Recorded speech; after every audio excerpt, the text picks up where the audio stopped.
Friends, ఈరోజు మనం గోంగూర, కొబ్బరికాయ, పచ్చిరొయ్యలు ఈ మూడింటి కాంబినేషన్లో ఒక మంచి వంటకం చేయబోతున్నాను. ముందుగా దానికి కొంచెం గోంగూర, అలాగే ఒక ఉల్లిపాయ, అలాగే 3 పచ్చిమిరపకాయ ముక్కలు, అలాగే ఒక కొబ్బరికాయ తురుము అనమాట.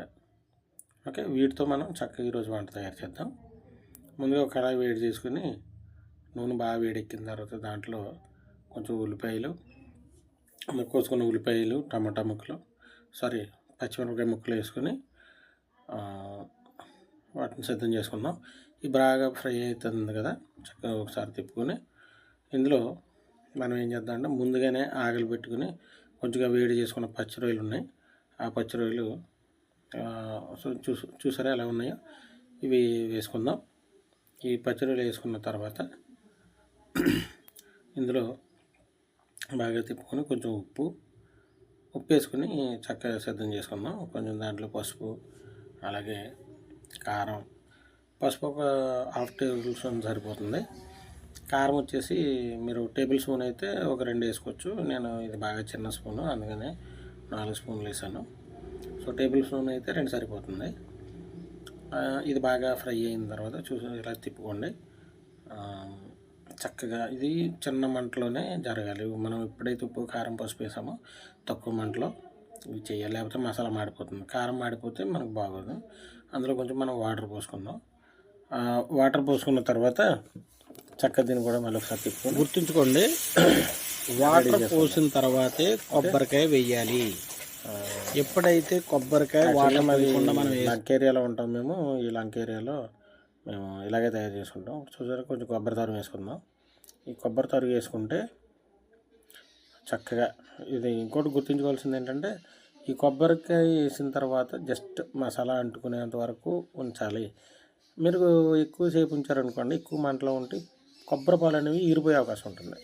అవి ఎవాపరేట్ అయిపోయినాయి అనుకోండి, ఆవిరైపోతే మీకు ఆ కొబ్బరి పాలు మీకు రావాలి. వేసుకున్నప్పుడు చూసుకోండి, దానికి పులుపు చక్కగా పుల్లగా ఉండాలి. గోంగూర అది ఆ గోంగూర వేసేసుకొని ఒక కొబ్బరికాయకి ఒక కొట్ట గోంగూర అనమాట. ఓకే, నేనైతే 100 రూపాయలు పచ్చి రొయ్యలు తీసుకున్నాను అవి. సో ఇంకా పెద్ద రొయ్యలు అయితే ఇంకా బాగుంటుంది, కానీ నాకు ఇక్కడ ఈరోజు చిన్న రొయ్యలే దొరికినాయి అనమాట. అయితే ఇది బాగా అయిపోయిన తర్వాత ఇందులో బాగా చూసారా, చక్కగా మంచిగా అన్నీ కలిసేలాగా మనం ఇవి కలుపుకోవాలి. కలుపుకున్న తర్వాత ఇందులో మనం కొంచెం కొంచెం వాటర్ పోసుకుందాం. ఓకే, వాటర్ బాగా చక్కగా మనకి ఎంత కావాలో అంతలా మనం వాటర్ పోసుకుందాం. వాటర్ పోసుకొని బాగా కలుపుకుందాం. ఎప్పుడైతే మనం బాగా కలుపుకుంటామో ఆ గోంగూర అనేది మొత్తం చక్కగా కూర అంతా స్ప్రెడ్ అవుతుంది. స్ప్రెడ్ అయితే చక్కగా పులుపు వస్తుంది. మీకు డౌట్ రావచ్చు, ఇది ఆగలబెట్టారు, ఎందుకు ఆగలబెట్టారు గోంగూర అని. పచ్చి గోంగూర వేస్తే మీకు ఏమవుతుందంటే అది పచ్చిరి వాసన వచ్చే అవకాశం ఉంటుంది. కాబట్టి ఏంటంటే మీరు చక్కగా ఇలా తయారు చేసుకోండి. ముందుగానే ఆగలబెట్టుకుంటే దాని పులుపు అనేది అలా నిలకడగా ఉండిపోద్ది. ఇప్పుడు మనం దాంట్లో ఒక ఉప్పు వేసుకుందాం, ఎందుకంటే ముందు కొంచెం తక్కువ వేసాం కదా ఉప్పు స్టార్టింగ్లో. ఎందుకనంటే ముందుగానే ఉప్పు ఎక్కువ వేసేస్తే పులుపు అనేది దిగదనమాట. కాబట్టి ఇప్పుడు వేసుకున్నాం. అలాగే ఇప్పుడు మూత పెట్టేసుకుందాం. కొంచెం ఇప్పుడు తీస్తే చూడండి, చూసారా పాల మేగడ ఎలా వచ్చిందో. ఈ పాల మేగడ అనేది టేస్ట్ అనమాట.